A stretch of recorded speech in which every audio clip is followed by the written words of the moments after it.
Ipinarating ni Deputy Presidential Spokesperson Abigail Varte ang mungkahi ni Senador Sergio Osmeña na isagawa ang pulong ng gabinete sa iba't ibang rehiyon ng bansa.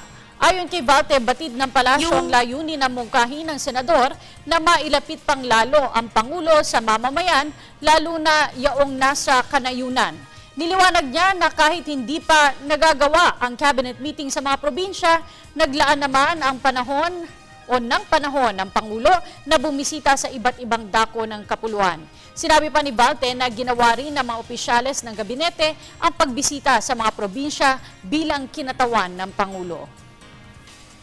Yung pagpunta doon, meron din po ngang elemento na lapit. Ngunit yung mga kalihim po kasi natin, even on their own, pumupunta po yan sa iba't ibang probinsya, lalo po may mga regional offices sila at may mga proyekto pong kailangang ipa-implement doon.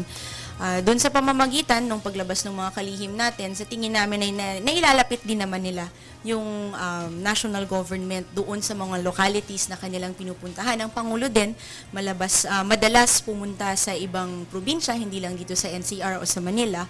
At kaya, ano rin yan, if you notice, the President really goes out because he wants to listen, he wants to see the people, he wants to listen to them, at para iparamdam naman sa kanila yung presence ng national government.